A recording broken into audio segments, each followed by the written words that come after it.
Hello and welcome back to Radical Narrative. My name is Mylan Tatusis, coming at you from Palmaker Indian Reserve 114.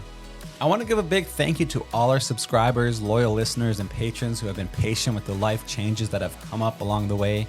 Your support means everything, and I'm excited, and we're all excited to dive back into the conversations that matter, the conversations that are unique, and ultimately give us insights on the crazy colonial world that we are all navigating together. Today I'm sitting down with Sonia Ahmad. Sonia is a practicing psychotherapist who is deeply involved in organizing and advocacy work. We recorded this conversation back in July and it remains as relevant as ever. Finally got to finishing editing it and I wanted to launch it and give it out to you. Listen in as we discuss Sonia's journey navigating cultural identity and colonialism, her unique perspective as a multicultural therapist, and ultimately a decolonial therapist, and the challenges of decolonizing mental health. We will also discuss her advocacy work for Palestine, the importance of solidarity among marginalized communities, peoples, and nations, and the fight against settler colonialism. This episode is packed with insights on healing, activism, colonialism, and our collective responsibility to work together toward a decolonial world. So please stay tuned and listen in.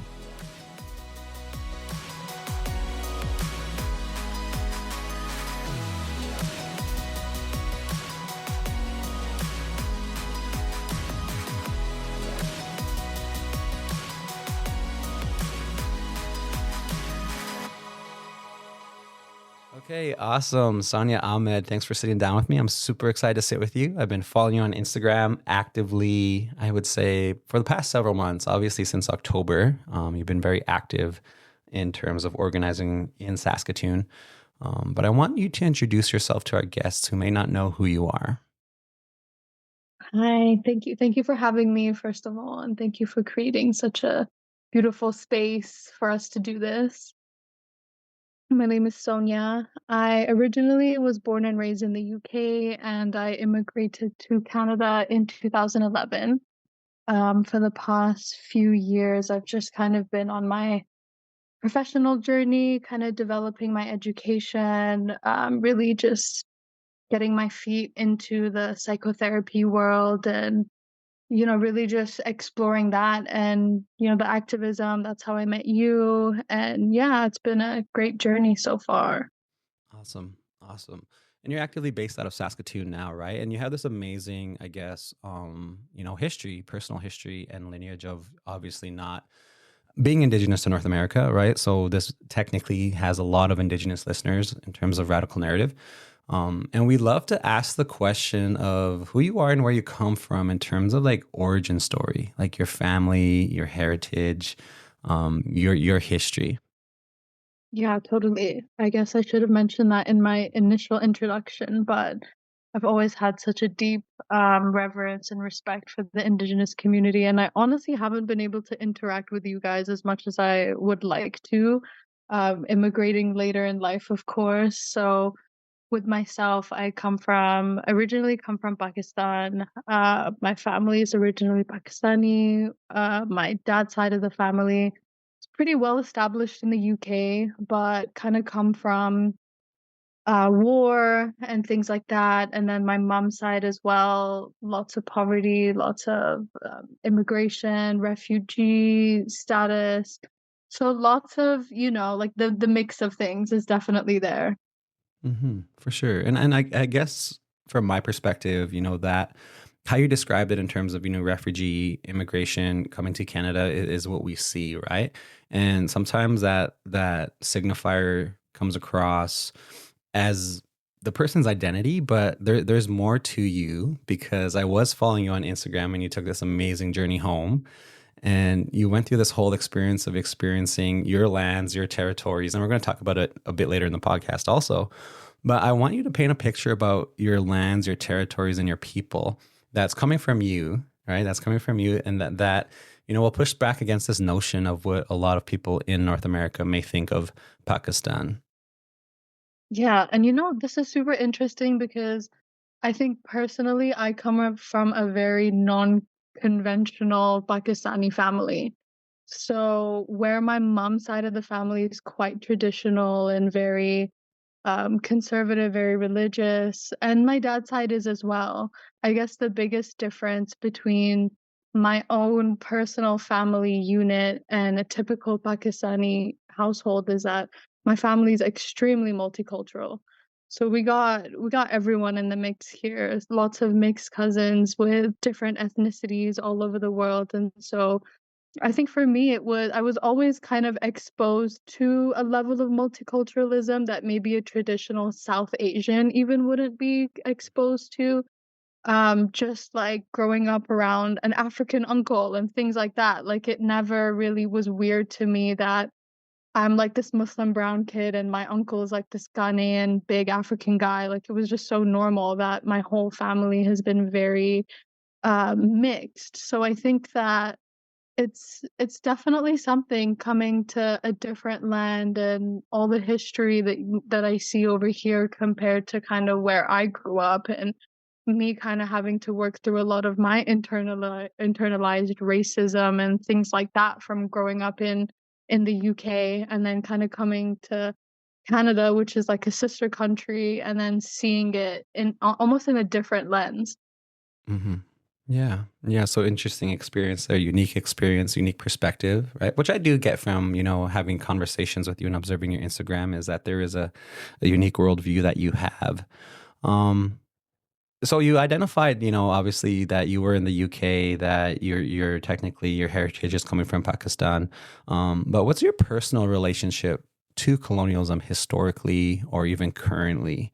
Like how can we position this conversation where you could highlight the reality that obviously, both our people, both our histories are tied to, in particular, British colonialism. Mhm, mhm.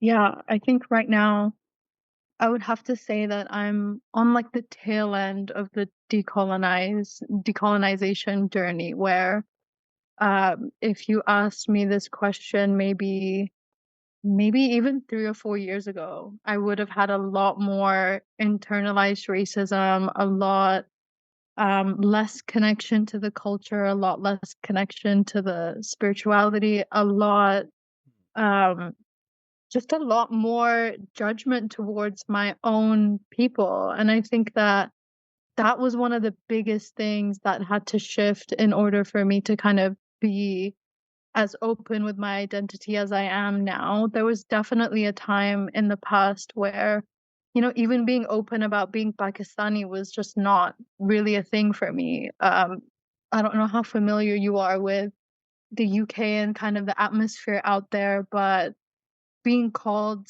a Peki or, Pakistani overall was just very derogatory. And so growing up there, I very much, would just group myself in with the Indians and be like, "Oh, I'm Indian," and it's the same thing. So to me, even just growing up and realizing, no, there's a huge difference between India and Pakistan and our cultures and our values and things like that. It's been, yeah, it was really tough. Yeah, yeah, for sure. And I have been to the UK. I think I've been there twice overall, and I honestly had this.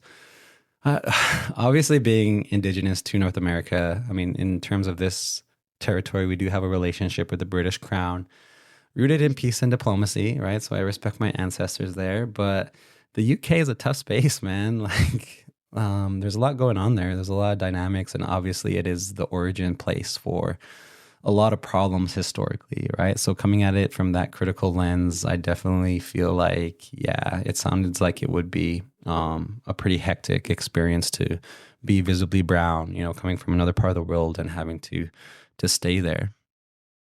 Yeah, it was very much not even like it was like you're brown, and then on top of that, you're the kind of brown that even the brown people don't like. Mm. So it was like a box within a box within a box. That's really interesting. And honestly, the UK and London is a place I would go to again to visit, and maybe it is on a short list to visit simply because obviously I do have some friends there and colleagues there.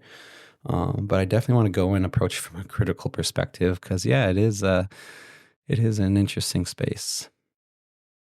It's an interesting space, and it's an interesting question when you ask, what your connection to your lands and territories are, because instinctively my mind goes to well, I was born in the UK, so that it, I should have some kind of connection to that land where I was born and raised, and I do have a connection to it. But as I've kind of grown up and learned the history myself, it's like left a bitter taste in my mouth, and something that I was very proud of and proud to claim at a certain point. And within the last few years, it's been something that I don't want to be part of my identity, really. Mhm. And yeah, I don't know how to say it, but yeah, Canada is a part of technically the Commonwealth, even though there's questions and debates on whether that does exist. So, Canadians are kind of like the grandchildren of the people who came from England, and we don't get along too well with the majority of them. So yeah, just critical lens in my perspective of settler colonialism of the English in general. But yeah, it's Mhm, interesting. mhm.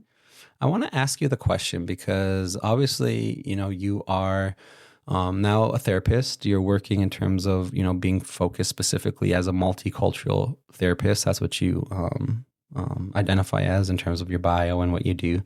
And you're coming out of this history of obviously having the lived experience of, being a brown person growing up in, the epicenter of British colonialism historically and having these experiences. So, can you share a bit more about your journey and what inspired you to become a therapist? Yeah, absolutely. And it's definitely just completely tied to what we're speaking about already. So, it fits in nicely. I think it was actually after immigrating to Canada that I went to therapy myself for the first time as a client. Just having a really hard time, not just adjusting, but overall in life. And my parents were actually the ones who booked the counseling session, and it was like a family therapy session, I guess, where they split us off in the beginning and then talked to us individually and then talked to us together at the end.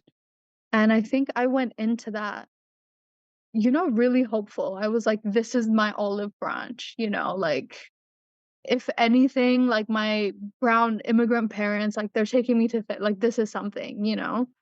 So I was really holding out for this, and just sitting there in the therapy room with this therapist. The therapist is like looking between my parents and then looking at me and is kind of like, well, I think your parents just have a problem with you being a teenager. And I was just like blank staring her in the face, like, huh? Like everything just went over your head completely. Like the religion part of it went over your head, the immigrant part went over your head, the me, like why they're having a tough time with me being a teenager and the cultural, like all of that you just completely missed. And, even the thought of having to sit there and explain to this therapist, like, no, actually, my parents don't have an issue with me being a teenager. They have an issue with all these things that you, for some reason, were not able to pick up on. That was kind of what pushed me. It just set off alarm bells in my head. Like, this is not a space for me, And if I'm feeling this way, how many other kids and how many other people have come to therapy thinking, "Hey, this is gonna be the space for me," and then just been like, "Wow, this human being, as hard as they're trying, just isn't really able to hold the space that I need because they don't know enough. They don't know enough about the important things that they need to know." And it's not a read on them, but it's important, especially when you're connecting, especially when you're speaking about therapy and about vulnerable things to that degree. So I think that really, I already had an interest in psychology, and that kind of just pushed me in the direction of, oh, we need this. The world needs this. And I kind of just it started with me being like, well, no therapist is going to be able to help me, so I need to learn all this therapy stuff so I can help myself. And that kind of turned into a gradual career thing. Yeah.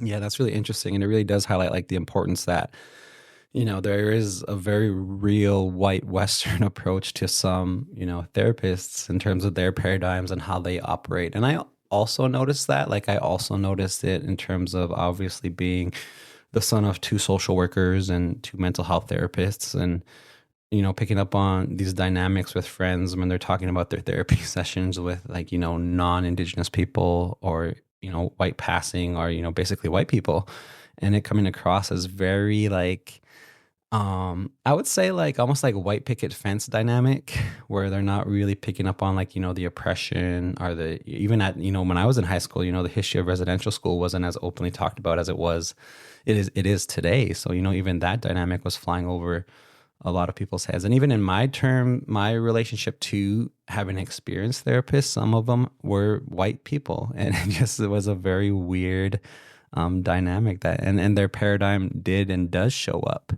Right. So I guess, like, putting them on, holding their feet to the fire, like, obviously, because this is a very real dynamic and very real problem, especially in Canada right now, right? Because there is a need for mental health support. There is a need for mental health therapists, even in context to Indigenous people, right? I love to see our people helping our people, but at the same time, we have to be very mindful that, there is a very real white Western approach out there.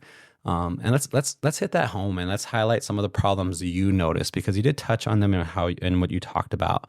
But what are some problems you noticed in terms of, the white Western approach to mental health therapy out there? This is a super loaded question, and I have a lot of controversial opinions to say about this. So I'm really gonna have to watch the way that I say what I want to say. But like, and there's no really nice way to say what I want to say, which is ultimately, I do believe to a degree that all Western mental health is genuinely kind of just a watered down version of Eastern spirituality. And like, I want to say I'm saying that, like, lightly, but the more I look into the origins of a lot of these theories, the more I'm like, oh, I actually have seen that before. And it's actually 1,000 years old. It's just been so modified to the degree that sometimes you barely even recognize it. And I'm at a place personally where I'm kind of, navigating being taught psychotherapy and being taught helping and healing through a Western lens and through a very yeah, Western approach.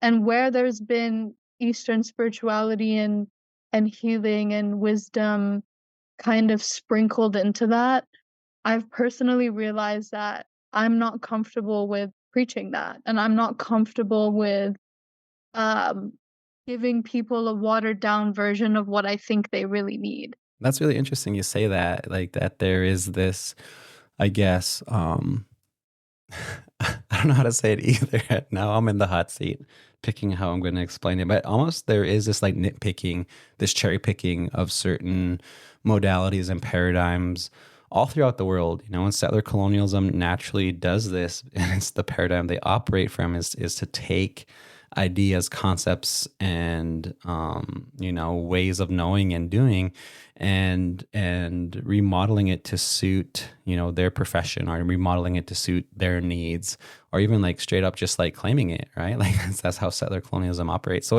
I could see how you're picking up on it in this mental health field also.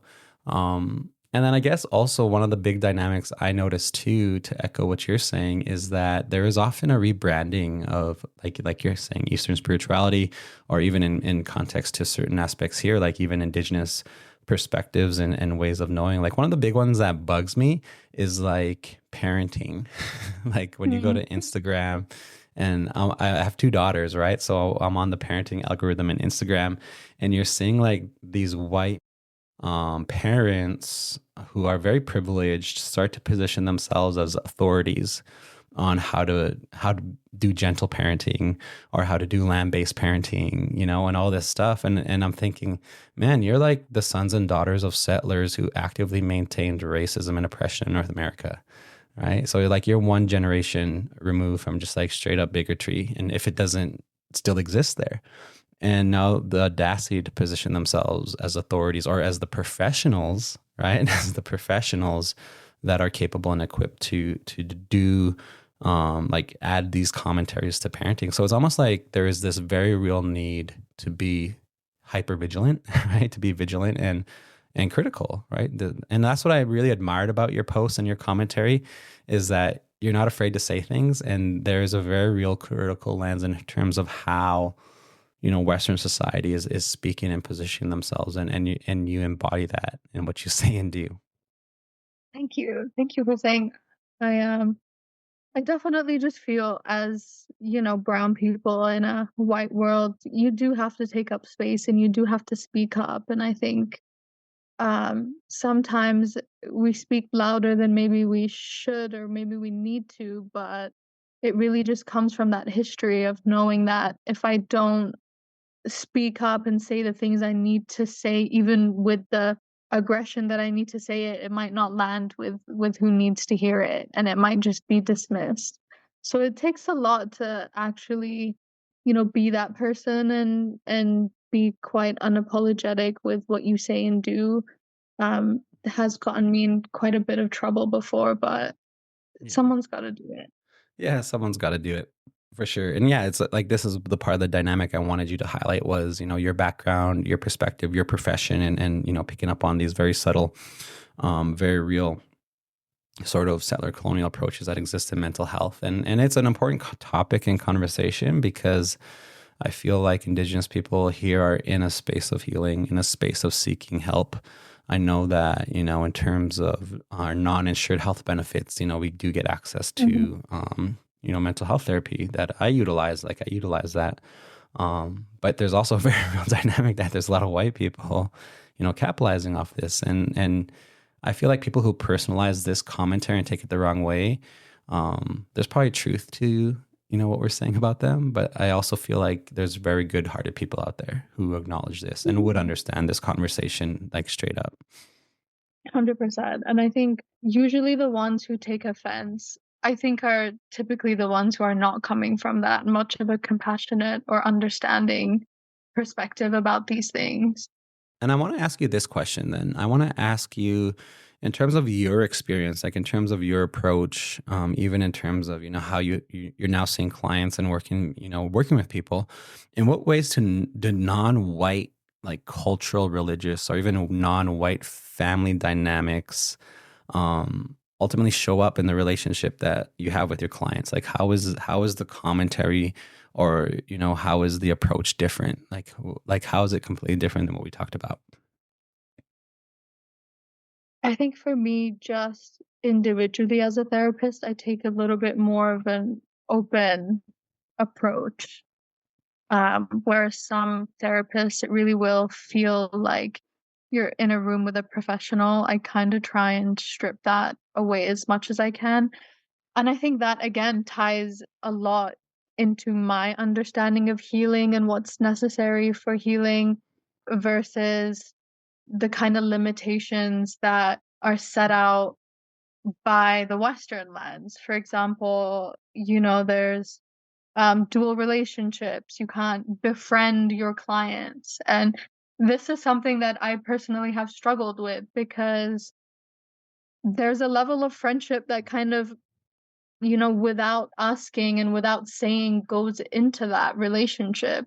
There's a certain level of intimacy and vulnerability that goes beyond a friendship. You know what I'm saying? So I find once you start putting these labels and trying to define the terms of things, it gets so messy because it is intimate. It's so intimate. It's so vulnerable. And if that's not friendly in some capacity, maybe friendship isn't the right word to say, but it's something that I think about, where we're taught as therapists. You're probably familiar with the concept of unconditional positive regard, right? Where you're sitting across from a client and the way my attitude is supposed to be towards you is that I'm wholly accepting of you, whether you're bad, whether you're good, the good, bad, and ugly, I accept it all. And there's a level of, you know, and I use the word carefully, but love that goes into holding another human being that way and accepting them for all the flaws, all the horrible things that they may have done, the potentials, everything. There is love in that. And to me, I think when you come into a white world and you're a therapist and you start talking about, I love my clients, what are you doing kind of thing, you know? Like, let's take this person's license away. Yeah. But how do you navigate these places, these deep emotional places that you go to with people, and how do you navigate pulling yourself out of that? And I think that there's so much more to therapy and to healing than I think just the rapport and just the basic things like paying the fee and coming to the session and leaving Yeah. with the tool, right? So I think it's things like that where I'm constantly grappling with, do I approach this healing, and give a little bit more of myself? Or do I, kind of dance around these imaginary walls that are supposed to be protecting me in some kind of way? Yeah, it's an interesting perspective and interesting insight because I'm not necessarily a therapist, right? So you're offering an insight into the struggle on your end or the observations on your end.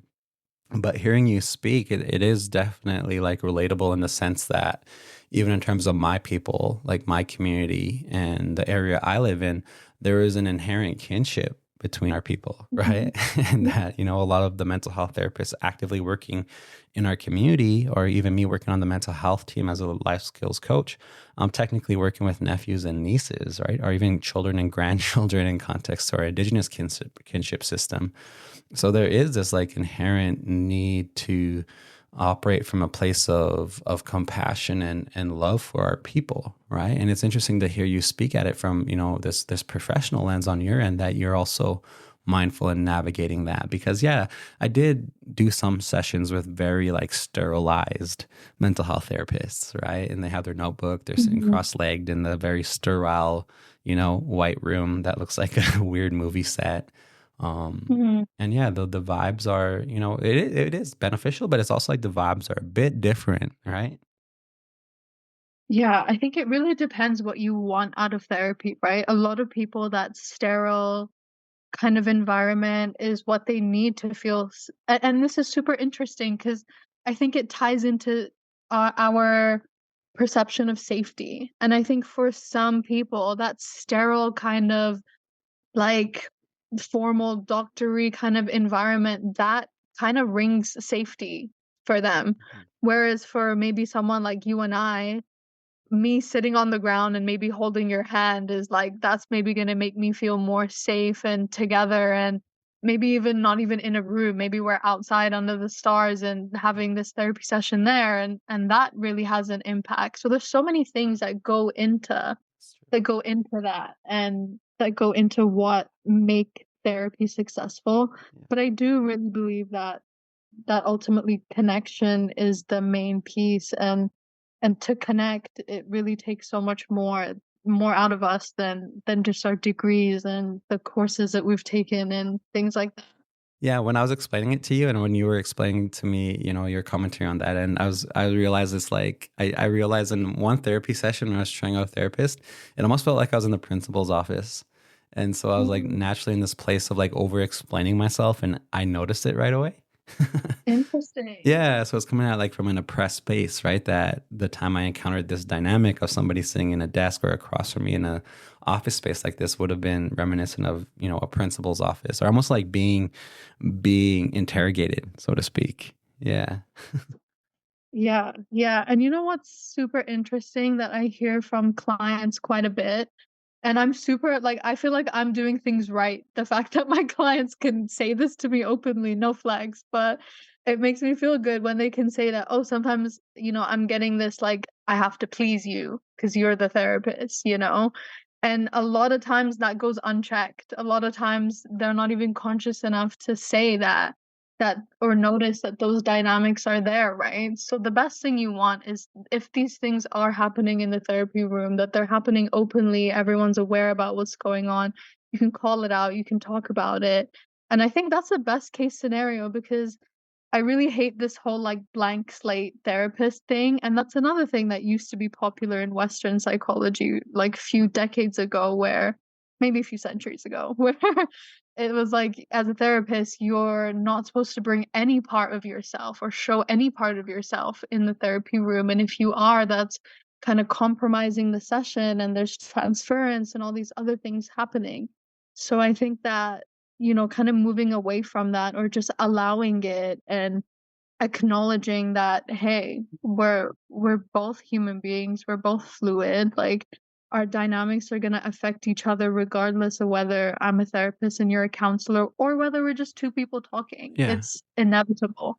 For sure, definitely. And also, I feel like there's a degree of like us openly even talking about it on this episode, right? Because even for me to identify in that therapy session that, hey, this feels like I'm in the principal's office and talk about it, I think I wouldn't have been able to do if I already wasn't like in a place of like emotional awareness, or in a place of like, being able to openly talk in the way I talk now. So if I was like an Yeah. 18-year-old kid, it would have been completely different, right? And then of course the dynamic changed with my therapist there. Like he became super aware of it too, and yeah, it was definitely like a indigenous, non-indigenous person like dynamic that unfolded that we had to mitigate, and it worked out fairly well. It worked out fairly well. Beautiful. Yeah. So I got a question for you too, because obviously we're coming from a cultural identity that even on my end, like even amongst even I would say even indigenous males, even though I know it's shifting lately in like the last decade, that there is this normalization where people will tend to view therapy from a perspective of stigma or shame. Like I even know, like depending on where people are from, it's still very strong in their community that why would you go to therapy? Why do you need a therapist? Like, are you psychotic? Or, that there's a lot of like shame and labels tied to somebody actively seeking help, even in terms of like couples therapy or, things Mhm. like that. It's viewed in a very negative way. So how do you navigate that in your, on your end of the relationship? Like, what do you notice? I definitely notice, I think I would say that men have the hardest time with just knowing, or maybe admitting that there's something going on, right? It's like you said, emotional awareness. And you can only really work on a problem if you're aware that something's even happening, right? So I think even if I tie that back to my own culture, it's the same thing where we use religion as a crutch, where, if you're praying enough, or if you're spiritual enough, you won't have these problems, right? So why do you need this therapist? And so you see um the same rationality kind of echoed through different cultures, and it is just shame, right? And I think that when we're working with shame, the best thing we can do is just to talk about it, give it a space, give it a name, call it out, because shame really, it hides and it eats you up. So the moment that you kind of just shine the spotlight on it and normalize it, and just talk about how, hey, it's hard. It's a hard thing to do. No one ever taught us how to do these things right. And a lot of us, even being aware of that in and of itself, is a big deal. And you're doing so much, heaps of self-awareness, just to notice, hey, I think maybe it was something I was taught was maybe not right, or maybe I wasn't given the tools I needed to go through these things. And oftentimes, like, we leave it at that, but just knowing that, all of us are struggling. Every single one of us are struggling with one thing or another. The worst thing that we do is hide it from each other and put on these brave faces and, like, try and go through it alone.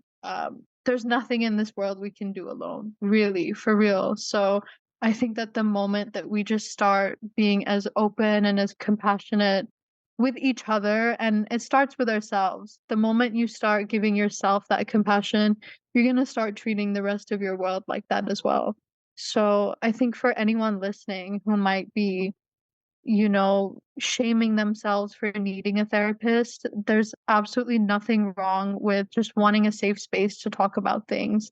And the sad part is, we're supposed to have that in our normal lives. And I think a lot of us just don't have it's a luxury when it should be a basic kind of necessity. We live in a world where that kind of emotional, physical safety is almost a luxury. So I think just destigmatize and really know that we're all here for each other, and every problem you've had, I can guarantee you someone else has had the exact same issue.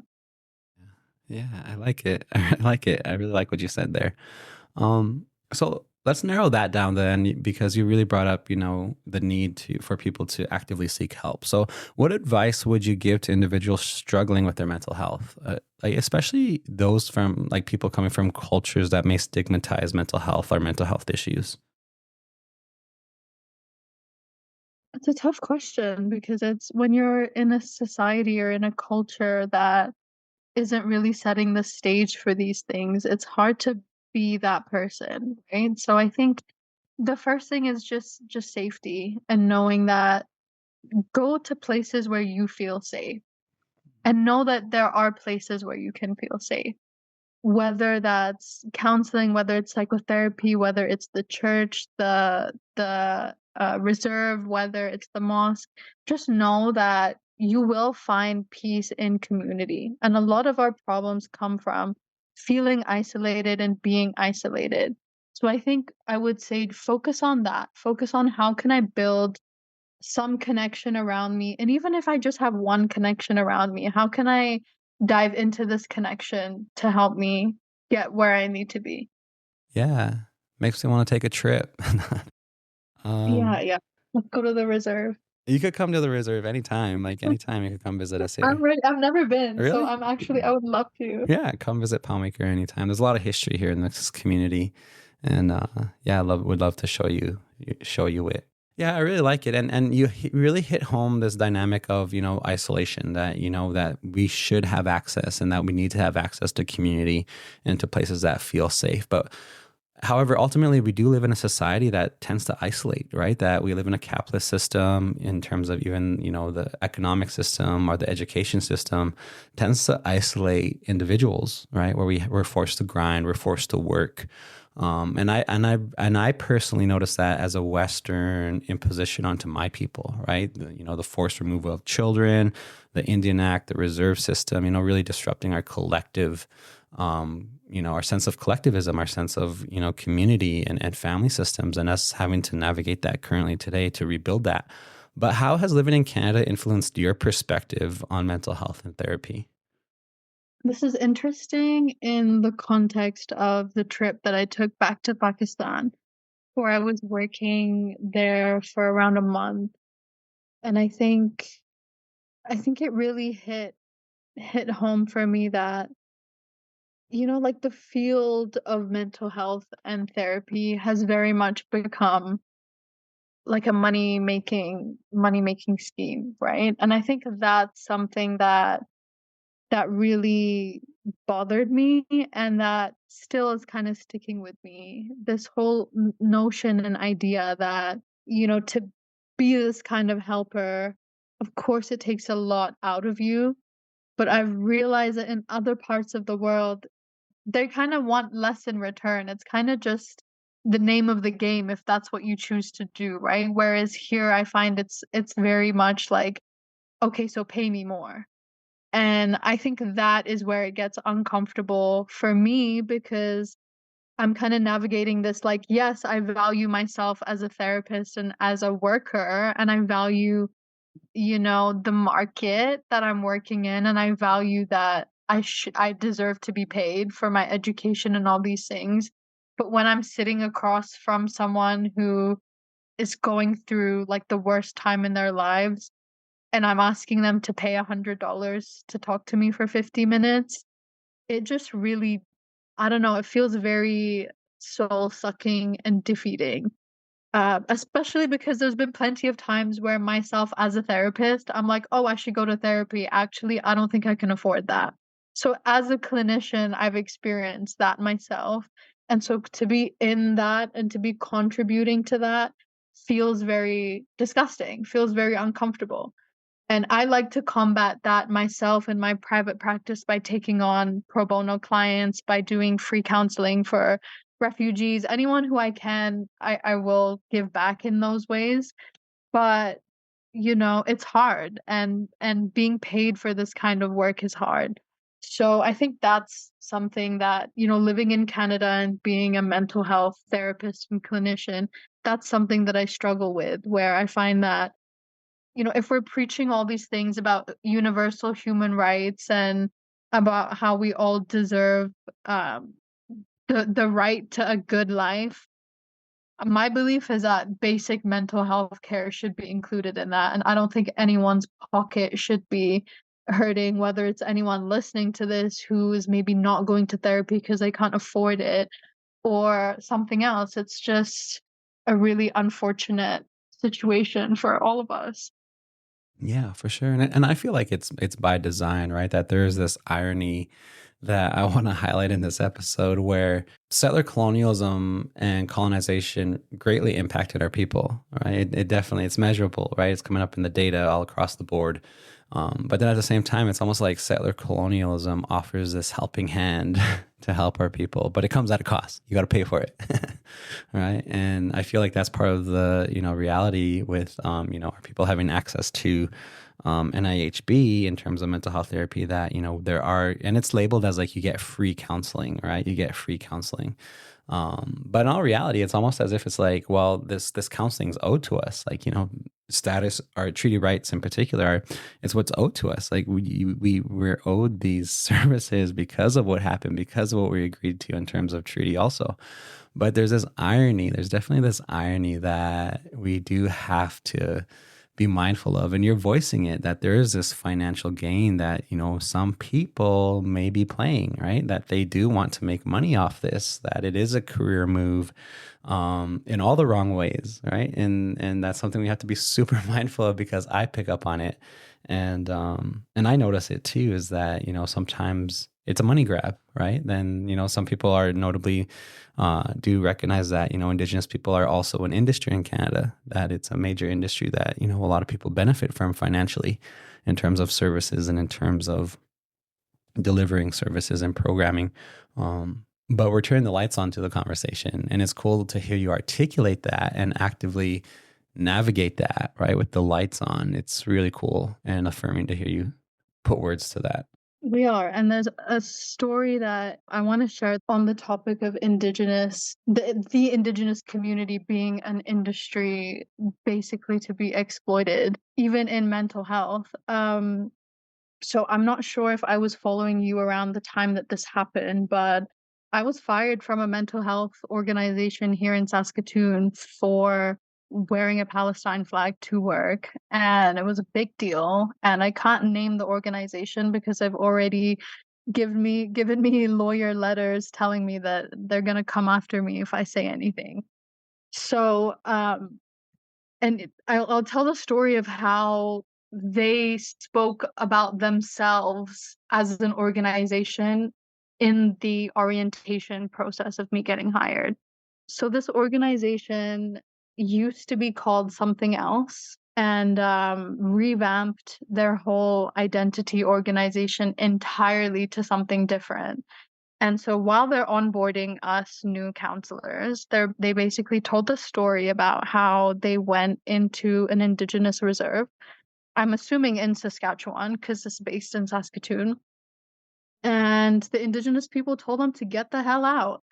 And that's not unheard of. They saw Catholic blah blah coming into their reserve, and they were like, "We don't want anything to do with you guys or your healing or anything." And the way that they even told the story was explaining that, and then the next sentence being like, "So we revamped. We changed our name, and we like did this, and we went over our mission." And so I'm there thinking, okay, like maybe they've done the actual work that goes into rebranding and being the service that is needed, right? Obviously not, because I was let go the way I was let go.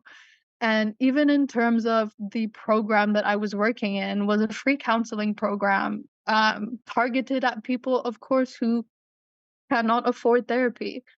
And a lot of the research was going into, okay, are Indigenous folks even using this? They weren't, because all the white people were using the resources. So a lot of the time there's all this effort that's going into these rebrandings. There's these $1 million social services contracts that are going to these organizations that are claiming to help, but really they're not. So I think that for Indigenous folks in Saskatchewan, it's really hard for you guys to know, like, who can I trust, who can I go to? Because a lot of these organizations, they're showing you this picture that's literally picture perfect for you, but are these counselors really the ones who are going to be able to understand and give you the space that you need? I'm not sure. If it's this particular organization, I would say absolutely not. But obviously, I can't speak for everyone else. And the crazy part is that the supervisors who were giving me the hardest time and who were very racist and very just awful to me were ones who had studied and gotten degrees at Indigenous universities while being non-Indigenous. So this is a huge issue, and I think it's really unfortunate for your community and my community and our communities collectively, because we already are carrying this huge mistrust over systems and this, government collectively. And then on top of that, you have mental health that, you don't know if you can trust or not.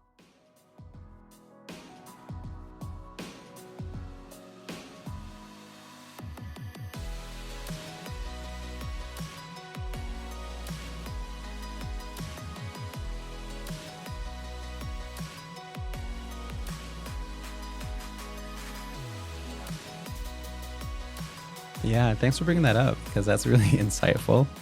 It's amazing to hear your take on it, but it's also not surprising that there's very real settler colonial and racist individuals out there in organizations and organizations themselves. Like organizations operating from settler colonial paradigms are a very real problem.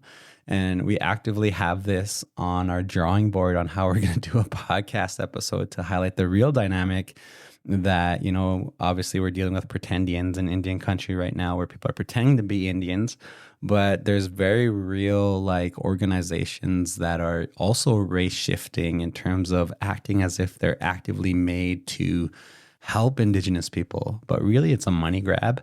Really, it's a career move, and they're trying to position themselves, even ultimately to certain extents, as like Indigenous or even Indigenous allies. But it's still like a settler colonial organization. So this is like the perfect example and segue into that episode that's coming down the pipeline eventually. Stay tuned, guys. Stay tuned. I like it. I really like it. Yeah, that's very. It doesn't surprise me as the host of Radical Narrative, but I hope it does turn the lights on for some of our listeners because we're all about the brain gains and the situational awareness on Radical Narrative. I want to ask you then, I want to like branch that out into a broader social analysis. Like, what's your take on Canadians in general? You having come here, growing up in the UK, having the heritage and experience you have, and now coming up here into Saskatoon, Saskatchewan, smack dab in the middle of the prairie. Like, what's your social assessment and social analysis of what's taking place here? I feel like I'm gonna offend people. I don't want to offend Canadians. I do love you. I do love Canada. Like, Canada has its place in being great in some regards, but I think overall, like, I'm very much in my, like, trying to break free from every colonial shackle kind of space. So it's hard for me to question. It's hard for me to answer that question. What's my take on Canadians? Because I think Canadians, you guys are tough. You guys are tough. Like, a lot of you are immigrants. You're all immigrants. You don't care about a lot of the things you should be caring about. A lot of us should be rioting. The state that our country is in, if this was happening to my country back home, people would be on the streets, people would not be going to work. So it's kind of that level of, I do feel like people in Canada are so comfortable because so many of us have come from war-torn, refugee, awful, awful, awful circumstances that we come here and we see that it's kind of awful, but we don't say anything. We're not going to do anything about it because it's so much better than what we just came back from. We're tired. So I think that's like my general view of Canadians is that I get it. I get that everyone feels that they have better things to do, but there's so much more that we can be doing and we should be doing and we should be pressuring our government to be doing. That's just going over our heads because we just simply don't care and we're too tired and overworked. And again, that's not on us. That's a direct consequence of the system that we're in that's forcing us to work all these hours so that we can just survive. But it's awful. It really sucks. Yeah, it does. It does. And for our listeners out there, they do know, like, well, with the Indigenous nation conversation, like for us, our people here, and a lot of Indigenous people across Canada and the United States, we don't necessarily identify as Canadian. So That made that comment on Canadians. I was not yeah, you're talking to referring the to the audience. Yeah, you're Indigenous talking. people. I picked up on it. Yeah, for sure. And so that's a very important like note to make, right? Because I mean, from my perspective too, and I agree with you, like this assessment that there's definitely like a first world privilege that people have here, you know, to disassociate and to, you know, take for granted the realities of other parts of the world, like not having a critical analysis of, you know, even imperialism or even capitalism, right? And it's a very real dynamic for people to turn a blind eye here, but I definitely feel you're on point in terms of simply, you know, saying and highlighting that a lot of people are going through the motions, like just the motions of life, especially post pandemic. I pick up on it. Like I feel like people are just simply literally just kind of in zombie mode.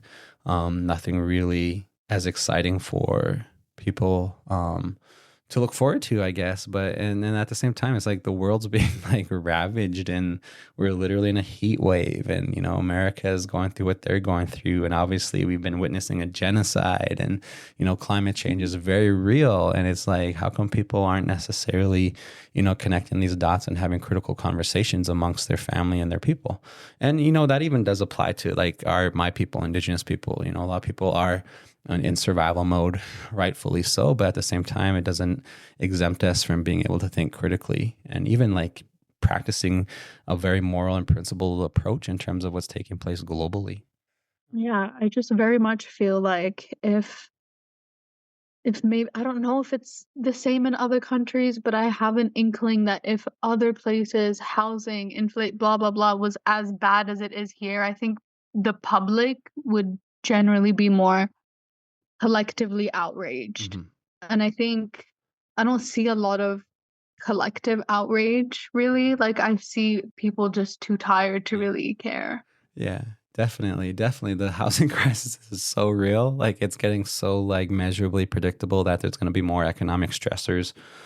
And obviously it's going to lead to more social stressors, right? That people are going to, you know, obviously likely, you know, flip the lid eventually because the pressure is very real. Um, yeah, it's a very real dynamic that there is like this almost like a calm before the storm potentially. I don't know if we could call it that, but there is definitely a need to organize and be more, you know, critically aware.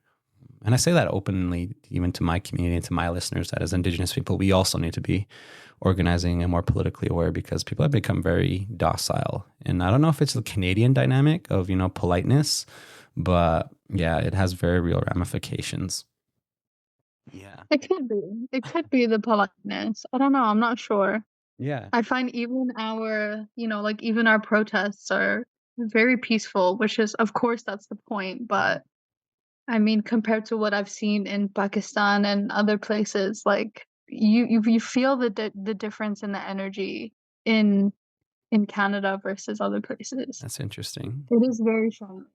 Yeah, it's very friendly, and I mean, and at the same time, like politeness does not necessarily mean like masking, you know, our fury or you know masking injustice for consumption, like making it 100%. easier. Yeah, so it's a very real good conversation you're having with that and highlighting that. But I recognize it, I notice it, and also at the same time, I'm not afraid to roast Canada. Like I mean, maybe they could try kick me out of the country, but I was here first. So, I mean, they'd have to go before me. But very Exactly. interesting exercise that I like to do. One of the things and I'll probably try to do it here on this episode, is that I always say Canadians don't even have a language. Yeah, they don't even have a language. So, And then you coming from the UK know the answer to this question, but what language does Canada speak? English. Yeah, so it literally originated in England, right? And obviously French originating in France. So, Mhm. Canada's completely an imported system, imported paradigm and state here. So, yeah, I have no problems with roasting Canada or Canadians in general. So one of the things that I noticed too, like, so recently you took this trip back to Pakistan, your homeland, and it was really cool to hear your commentary, your takes, and even you feeding the cats, even though I think one did scratch you or bite you, right? But you really spoke to this like concept that was coming up for you, then I was picking up on it, where you had this like, okay, I want to re-immigrate, like this concept of re-immigration was coming out. And it was really interesting for me to hear you speak to that as an Indigenous person here, because we do see and notice like an influx of populations coming into our homelands. And it is, in some cases, if someone's not mindful or critically aware of what's taking place in other parts of the world, it does sort of have an unsettling feeling that, oh, there's more people coming into our territory. But then at the same time, I feel like there is land-based connections that people coming into our territory have, and that there is a very real like dynamic of displacement that takes place globally that results in people having to come to Canada. But yeah, can you put words to that and speak to that Yeah. for us?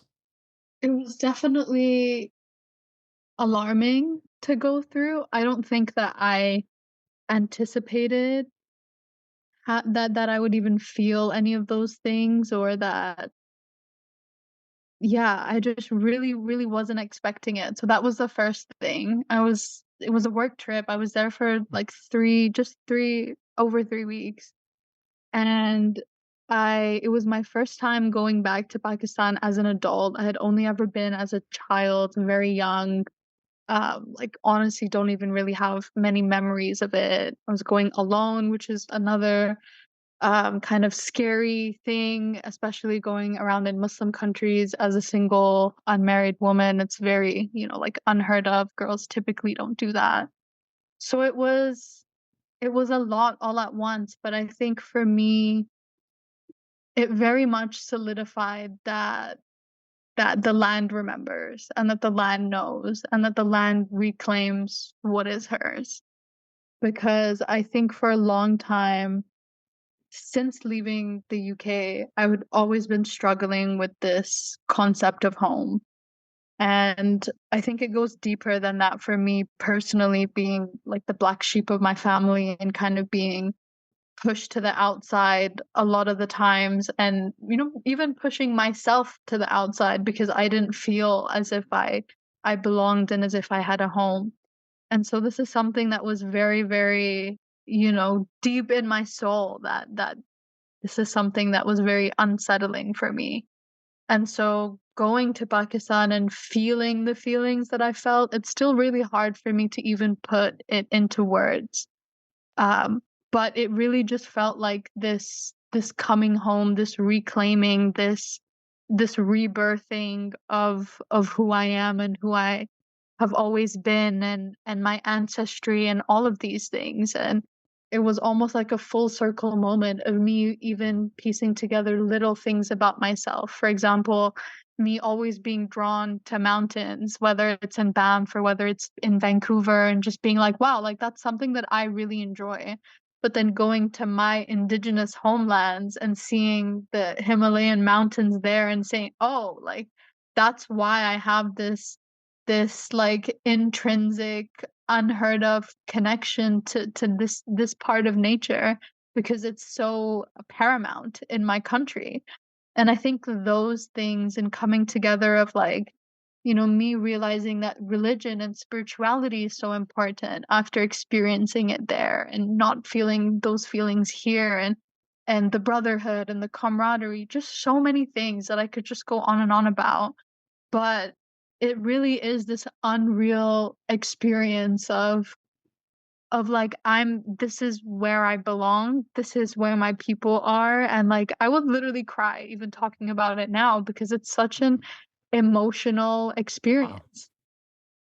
Yeah, it's amazing to hear. Like, it's amazing to hear this perspective. And, even me, obviously, having, friends from all around the world, this is an interesting conversation to have with them because that's how you describe your land and territory is how I feel about this land and territory. Like this space, this sacred space that we're in, and the territory north to south, in particular being, two tribal groups, Plains Cree, Nakota, but also being Northern Cree on my mom's side. It's like the land Mhm. does have power, it does have this presence and this consciousness, and it's really like interesting to hear other people experiencing that in their home territories, right? And for us, like even the concept of travel, like how I was raised and what I was told was to be very mindful of travel, be very mindful of the territories you go into because the land is sacred, right? There is a history there, and there is a consciousness there, and I never saw the Himalayas, and that's something I want to do. So even you describing it is like something that's speaking to me on a very deeper level as an indigenous person, recognizing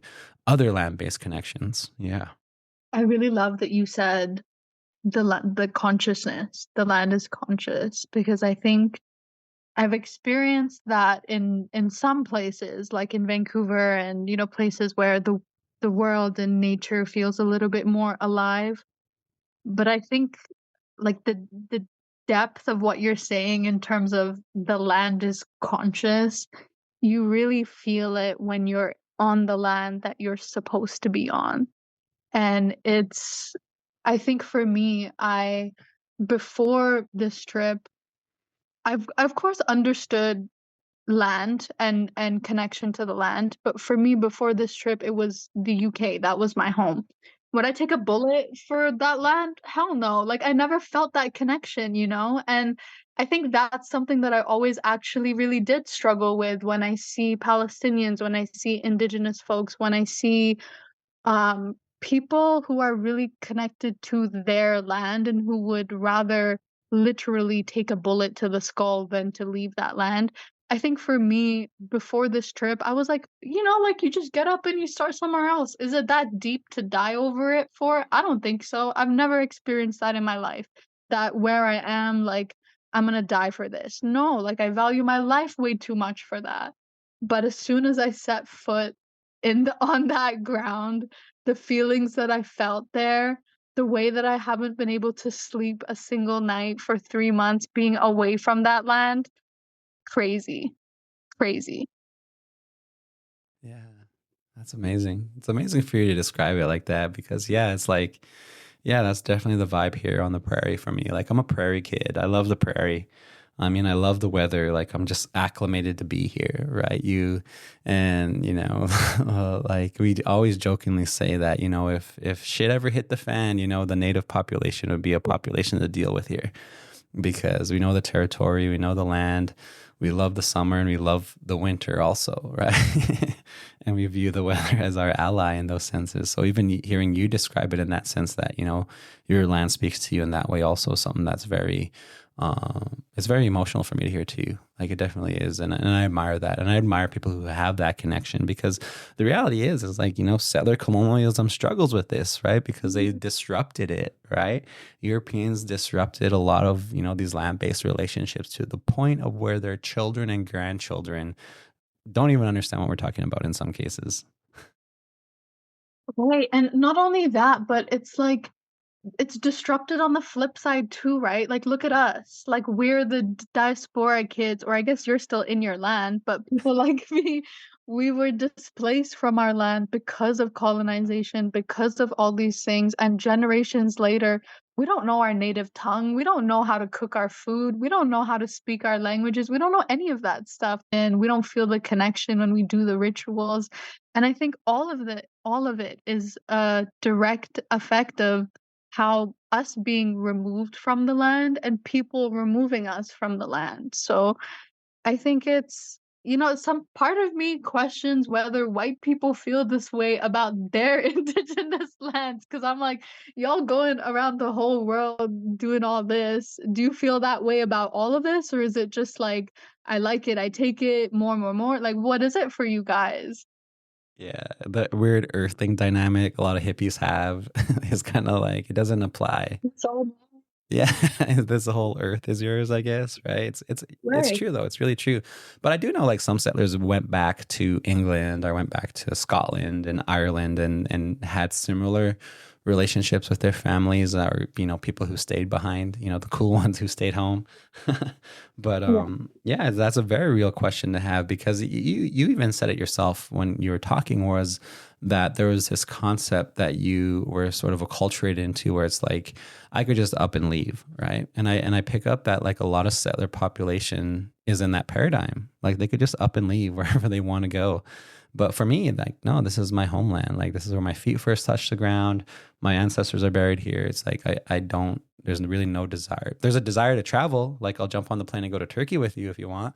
But I'm definitely gonna like come back here, and this is like my homeland, right? And there's a deep connection there. And I often question that with settlers, like where are their roots deepest, right? Because even for the, second, third, fourth generation, fifth generation settler here, there's a place that has deeper roots for you. It's somewhere out there. And then also like I guess I could touch base on it, but there's also like this shift of like, I don't know what it is, but predominantly white settlers, making the reach and identifying as Viking or as identifying as like Norse now. But I mean, there's literally like peasantry genealogies that made their way to North America. Oh, it's beyond me. We have European Polish people claiming to be Semite. So at this point, I don't think it gets worse than that. Yeah, and that segues us into this, this conversation around settler colonialism in Palestine, right? Because, especially the listeners on Radical Narrative, they would actively know. Like, I have faith in people who like, subscribe, and share to Radical Narrative and maintain, kinship with us. They actively know that there is a genocide taking place, right? That, that Zionism is a very real problem. That Israel is a very real problem for the people of Palestine, and having colleagues and friends who are Palestinian, having to actively, have conversations with them and check in on with them and their family systems and things like that. It's been a very real, surreal part of my life, to be honest, especially as a father. And yeah, especially as a father. Like I remember, when October 7th took place and I was actively picking up on it and starting to, apply my critical analysis. I was like, okay, this is going to be a very life-changing event for the whole world. And then, seeing settler colonialism double down, seeing settlers in Canada double down, and the US double down, it's like, this is wild to see. And in all honesty, I feel like I've been very quiet since then, because I've been processing, I've been navigating. And from the perspective of fatherhood, like there's literally actively, children who were being targeted and killed and still are actively being targeted and killed. And it does speak to me as an oppressed person and a person who experienced colonization, that this is a very real, sadistic project taking place. And I guess I'll share with the audience, and I don't know if you listened to the webcast of the panel I did in Regina, Sonia, but I did make reference to how one of the visual trigger points for me was seeing the footage of young Palestinian children with curly hair, unalived, because my oldest daughter has very really curly hair, yeah, and very similar complexion. And psychologically, that just like glitched me out. And I talked to my brother about that. Like it glitched me out. And like a crystallizing moment in my life, in my discourse, was witnessing and observing that, but also witnessing and observing the silence that has been taking place. It's a wild times. It's really wild times from that perspective. And I think this is the first time I'm openly talking about it, other than the one panel I did. Well, thank you for feeling comfortable enough to talk about it. I know it's not I I don't have kids, and I feel it on such a deep level that I genuinely don't know how I would react if I had children and I was watching content like that.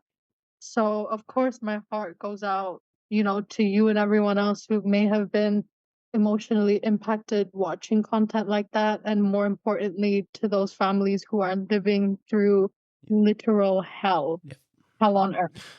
Yeah, for sure, definitely. And I feel like my big question I have before we jump into the questions for you is like, what's the rock bottom moment for people to mobilize, right? Because we're visually seeing genocide take place on TikTok, right? We're visually seeing the footage.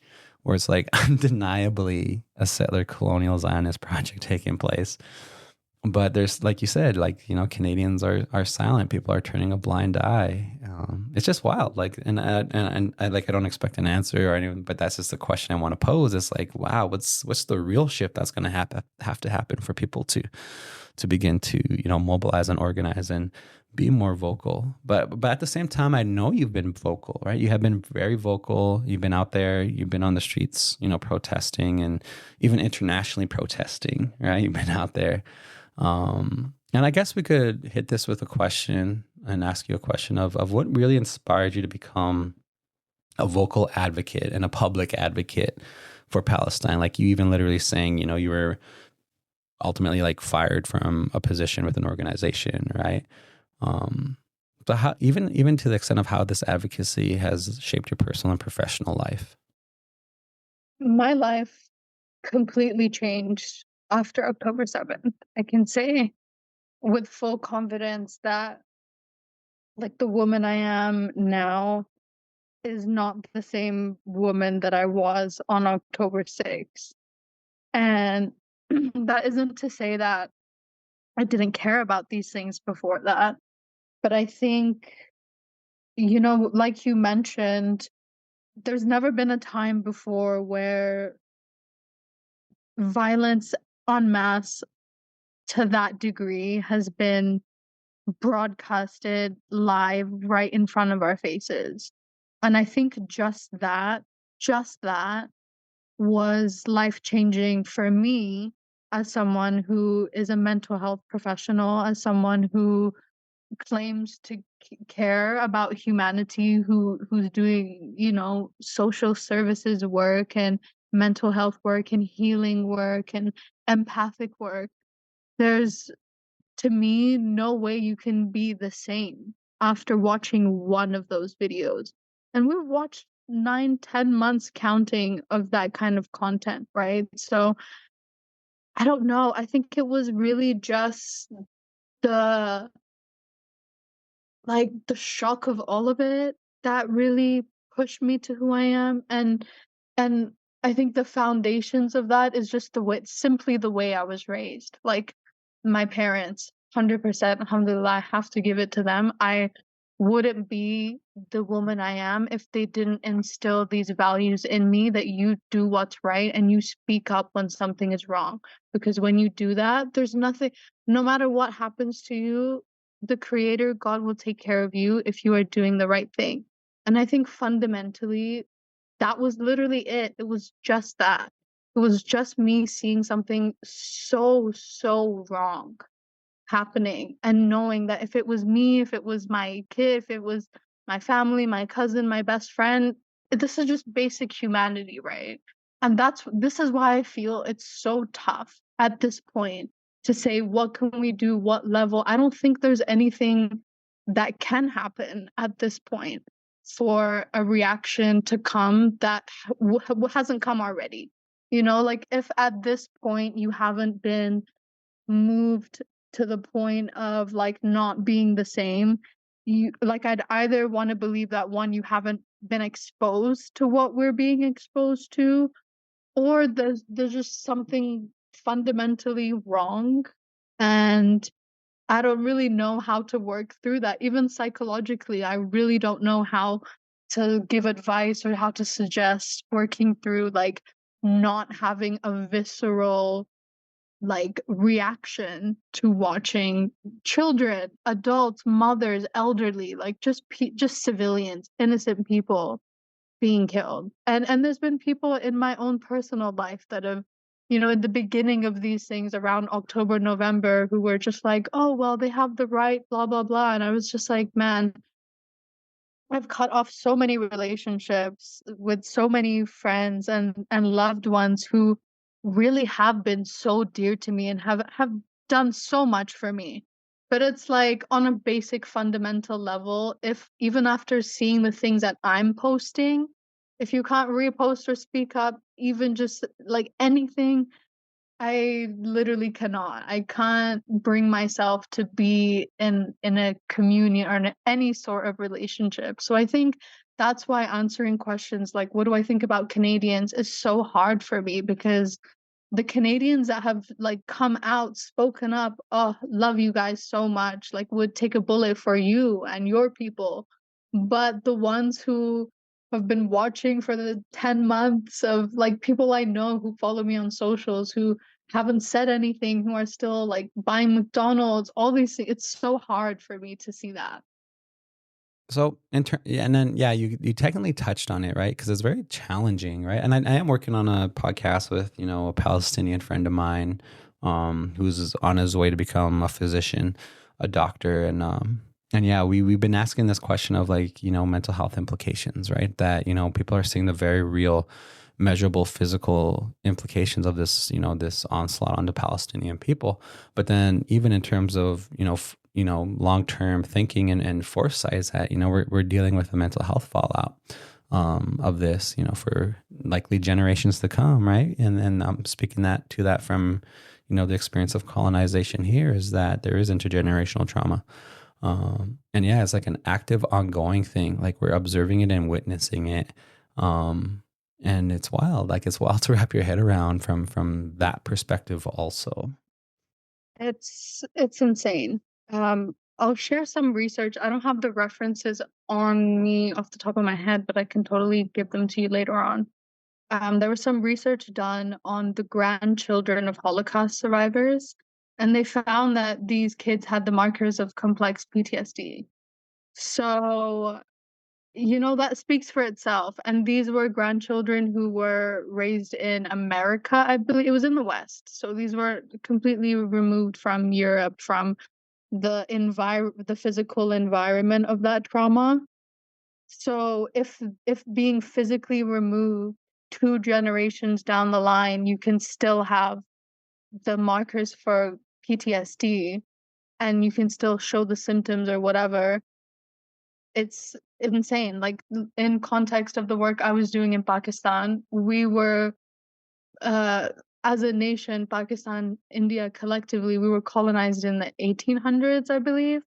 And right now in 2024, I'm teaching a workshop there on like how to be less biased and how to overcome the divide and conquer mentality that has basically turned our nation into like like, yeah, we support Palestine, we do all these things, but within the nation, all the minorities are just fighting against each other. So this is just literally directly divide and conquer consequences from British colonization. And this is something that right now we haven't overcome.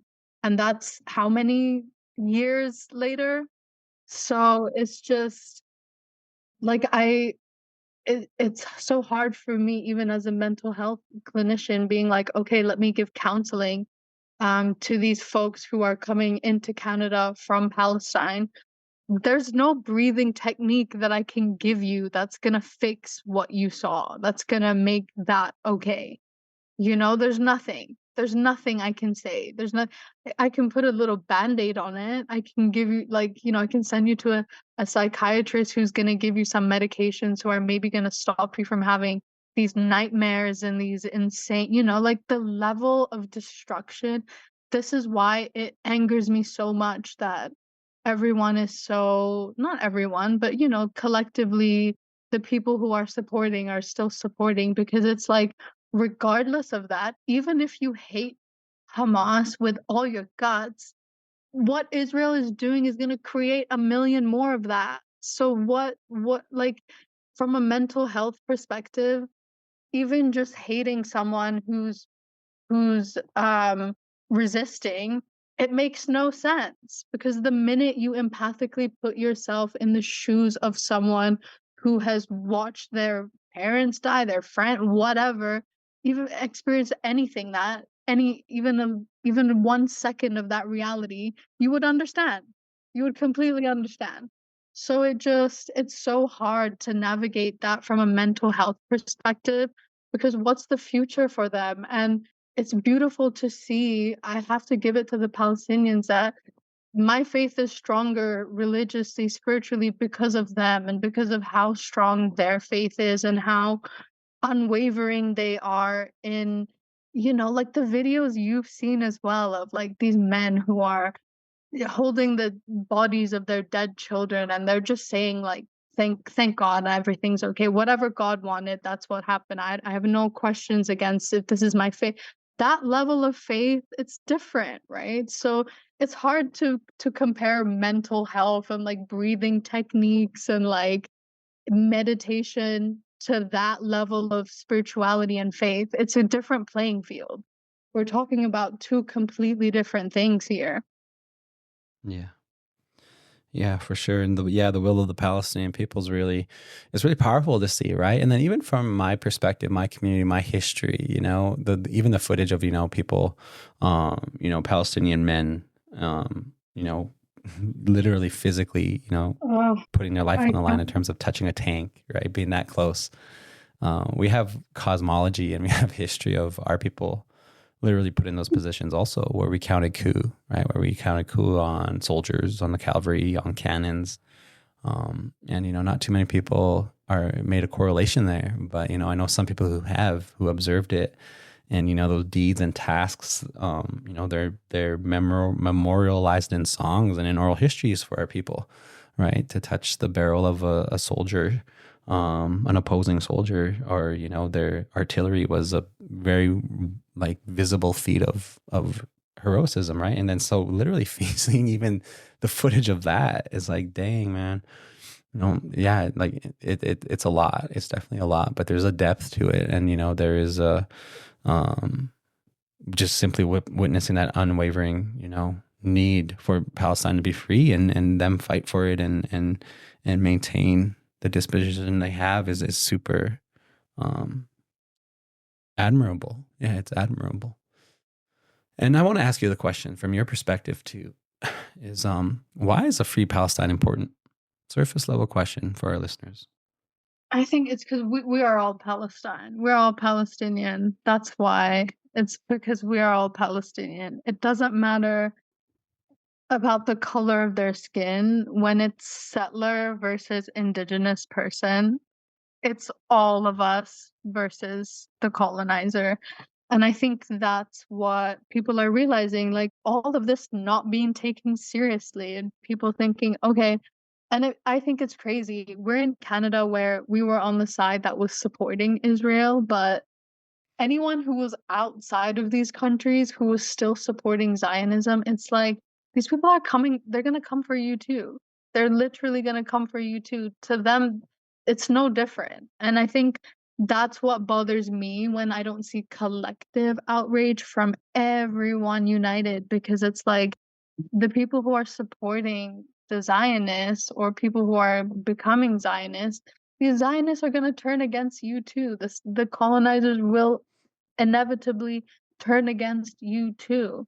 So I think that's why all of our freedom is tied to this. And I think what if they do, I don't think they ever will, but even the length that they've gone to now, it's justified for them to do this to anyone else because they were able to do it to one place. So what's stopping them?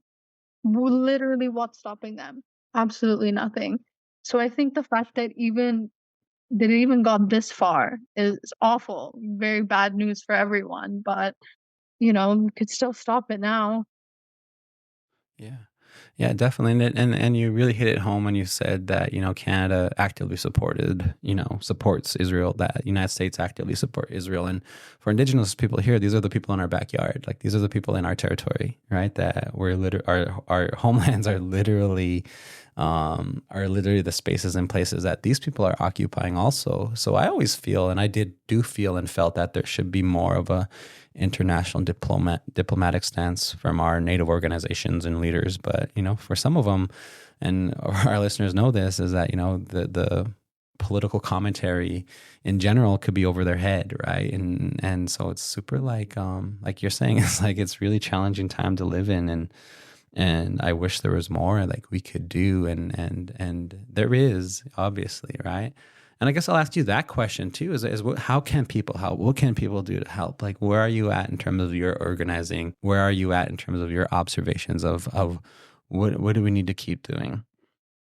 I think for every indigenous person listening, whatever this government is doing and has been doing is just a huge slap in the face to you guys, regardless of what's going on. So, you guys standing up is just paramount anyways, but it's so hard because like I'm an immigrant here. I can't even vote in this country. So me giving advice, it's so difficult of what people should be doing, what can you do? I think boycotting is the first thing, is that the power is in the products that we literally buy and consume every day, the chocolates, the Nestle, the McDonald's, the Tim Hortons, like all of these chains are literally that $2, it's going to the wrong places.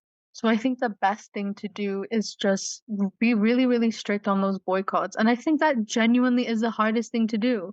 It's those little things that you love in life that are gonna cost you in these boycotts. So I think as long as people are really just avoiding putting their money in the right places, that's where our power lies, and speaking up and, doing the right thing, of course, coming out to the rallies as much as you can. Those things are dying down now. So it's tough for me to even come up to the rallies when I'm traveling so much and doing these other things. I haven't even really spoken at a rally in a while, but it's just something that, like, no matter where I go, I'm making sure I'm coming up to some action, right? It's so important. Even if you're a parent, like, bring the kids. It's genuinely not an unsafe place to be. It's really cool. Everyone is very open, very friendly, and like genuinely not many people are aggressive or harassing, activists here. So I think that we just have to keep going. Yeah, definitely, definitely. Yeah, I like it. I like it. Yeah, real practical advice there, maintaining boycotts, showing support and solidarity where you can. And for me, like rural indigenous people, me being the, one of those people, I know it's challenging. It's really challenging in terms of even goods and services. But, Starbucks did report that, obviously there is some fallout from the boycott they're dealing with. And I know Loblaws was, vague with their report on boycotting, but at the same time, it definitely ties into the time frame where boycotting for Palestine was actively taking place. That these do have a measurable impact, and so that's a win. Like that's cool, and it's cool to see that even being acknowledged. And then even social media spaces. Oh, go ahead. Yeah, and I think it's important to remember that the boycotts are when you can, right? Like if there literally is no alternative, you can't boycott that. You have to still, be mindful of yourself, and don't beat yourself up if there's literally is no alternative. Sometimes you have to do what you have to do. We do still live in a settler colonial Mhm. place, so we have to, we got to Yeah. do what we can. Yeah, and the other one too is social media, like, using social media as a tool, right? And I know Native people, my people, we were experts, but, Facebook tends to die down and get a bit dramatic now. But, there's still definitely potential to utilize social media to our advantage. And I like how you said that, us coming out and protesting when the time's right are very paramount and very pivotal moments in the history of Canada. So, keeping that in mind and even actively thinking about, how we would do that or how you would organize that is something that I know some of my friends and colleagues and relatives are maintaining. Like, when the time's right, we will be out there.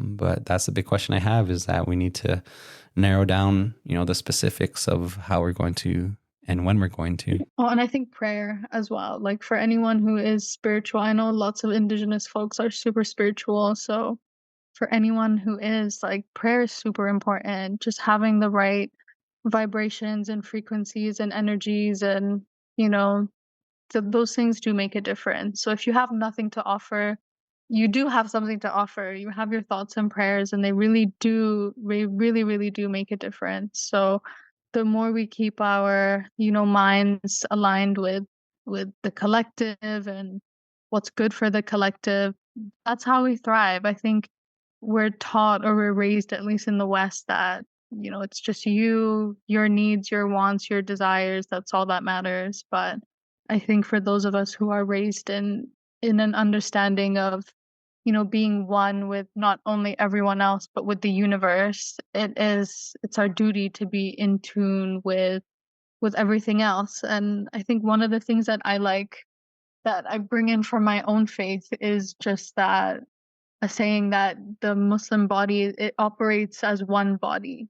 All of the Muslims in the world should be operating emotionally as one body. When something happens to one, everyone else is affected. So I think this is how we should be viewing ourselves as human beings, as, you know, different parts of the same body, different limbs of the same body. Like maybe Palestine is my leg, and if my leg is hurting, how can I be okay? You know, like I can't be okay if I'm having this pain, if this part of my body's in pain.